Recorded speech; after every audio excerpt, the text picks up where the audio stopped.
All right, Dr. Salvino, thanks for joining me today. I just wanted to ask you a couple questions about locums. I was looking through some of your stats. You've been with CompHealth since about 2015. Looks like you've got over 50 assignments under your belt with us. I don't know, it could be quite a bit more. It kind of caps out at 50. So, you could be at the 100 assignment mark. But I really appreciate all that you've done with us. You are really good with networking. When we get you into an assignment, it seems like our clients really enjoy having you there and they welcome you back. So part of the reason why I wanted to get you on was to ask you a couple questions. The first question I wanted to find out was, I just wanted you to tell me about why you do locums and how that fits in with your life. And then the second question was just, I wanted to ask you about a tip that you can share with anybody who might be watching this video. Most likely I'll just be posting this in a forum that I have that just helps other people get advice from physicians about locums and how you might be able to share something that will set them up for success.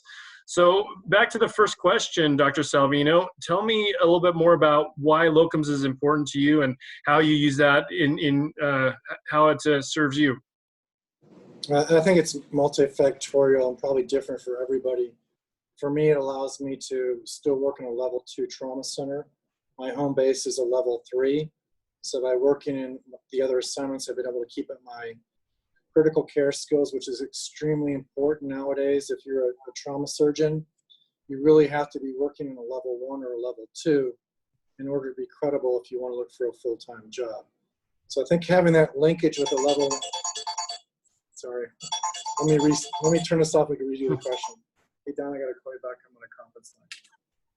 All right, thanks. Sorry about that. No worries. No, that's fine. I think one thing I've been learning about social media is authenticity is king. So just keep rolling. But go ahead. You were mentioning about keeping your critical care skills active and working in a level 1 and level 2.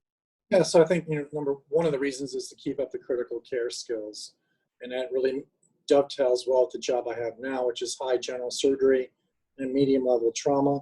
And another one was to get perspective on another place in the United States.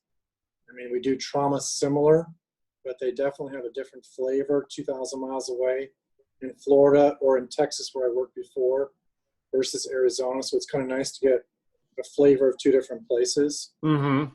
I think a third, if we had to be realistic about this, is maybe a little job security. Awesome. Healthcare is very, very tenuous right now. Physicians are getting fired. They're not being treated perfectly in some employed positions.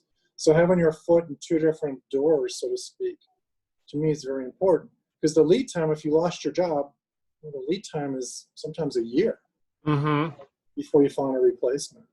Right. Financial, it's great to have a second income coming in for a lot of different reasons. So I think everybody may have their own different perspective on why they do it. When I've talked to different people doing locums, more and more, ironically, it's different from 5 years ago. It's more about job security, not having all your eggs in one basket. I can't tell you how many locums I've talked to who are either full-time locums or locums plus a primary job. To me, it's 2 jobs. Having 2 jobs, whether you want to call locums or employed, appears to be important to many people nowadays because not a lot of people feel safe anymore. Absolutely. Really quick before I shift to the second question is, that's my son just walking in. Hi, Liam.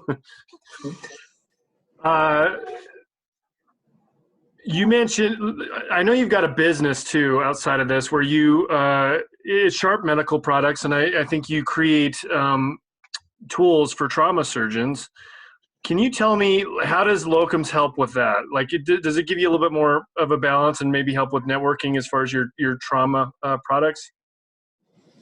Well, we build not just trauma, we build medical devices in general. But I think locums from a cash flow point of view has been helpful to help fund that business. So our company has 0 debt. It's basically because of CompHealth. And there has been some. Are you able to ever work on your business like while on assignment if you're on backup calls? Is that something you do? Yeah, absolutely, in both places, but especially in my most recent place. I worked the night shift, and when it's quiet and I have time to sleep at night. So it gives me balance on the backup shift and the day shift to do my business. It's a perfect combination. That's awesome. Well, let's get to the other question. Can you give me a tip on what you do? Like I said at the beginning of this interview, is you're really good with networking, and you seem to have no problem just blending in with the culture there. Everybody really likes you. In fact, you often get your locums dates before the rest of the list has access to it. Tell me a little bit about what kind of advice could you give someone who's just starting out locums that might help out with being a good cultural fit and networking and creating their own locums business? Sure. And to be fair, I think some of the other locums probably do a better job of doing your traditional networking where they're just talking to people throughout the day. For me, it's more like trying to become a regular team member and not thinking that you're kind of locums. Locums for some places has a stigmata, which I think is probably not fair to the term. You're basically there as their equal. So if you can actually forget about the locums term and start to blend in like a team member, most places do educational meetings, outreach, they have to do chart reviews, and that's kind of the boring part of being a trauma surgeon or even a trauma director. So if you can pitch in and offer to do different things, that alone is going to go a long way because you're going to probably ask them something no one's ever done before. It's probably unusual for a locums to go to the trauma director or the trauma program manager and say, hey, do you need any lectures you need to have done? Do you need an ATLS class you need to have taught? Or the success for me in Florida has been, do you want some charts reviewed? I mean, how many people actually enjoy doing chart reviews? So typically it's not being done like with a lot of enthusiasm. So if you could jump in, you go to the leadership of the trauma side and say, what do you need done that I could help you? Especially if you're on backup and you can go teach somewhere, that's going to go a long way for them to remember who you are. Absolutely. It builds a lot of credibility and trust with the staff. And I think that when you do that, they always are very supportive. And a lot of times when the decision makers are looking at who they'd like to utilize in the schedule, the support staff or the people that you're working with, that goes a long way. So I think you hit it head on, and I appreciate. Any other tips you want to share before I let you go? Sure, I want to add to what you just said because I think your point is really important. Within the trauma leaderships per se, you may have a trauma medical director and then a trauma program manager. At some locums facilities, there may not even be a trauma director, or maybe they are not perceived to be around that much, but the trauma program manager is critical to this equation. Typically, he or she's the glue to the program, and that's the person, maybe go to both and say to the trauma medical director, but also the trauma program manager, how can I help out? Do you need anything done? So going to both people is really important. And then the other thing when it comes to the schedule, and you might yell at me for saying this, but I've asked them, hey, what do you got coming up in 3 months or 2 months? And if you're physically there doing an assignment, and you can walk into the door of the trauma director or the trauma program manager and say, what does your July look like? What does your August look like? And probably more importantly, what kind of barriers do you have to the schedule? Like the place I'm at right now, the physicians many of them don't want to work weekends right now. So it might be good to know that they may have some holes around a weekend. So by kind of understanding what their limitations are, why they're using locums and where their holes might be, sometimes you can get ahead of the schedule before other people do.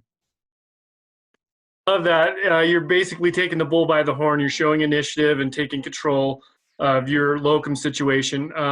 That's some excellent advice. Really appreciate you sharing some tips with me and some of the people that might be watching this. I'll end this right now because you've given us a lot of good stuff to think about. Dr. Salvino, thank you so much. I appreciate your time. Thanks, Simon. Take care.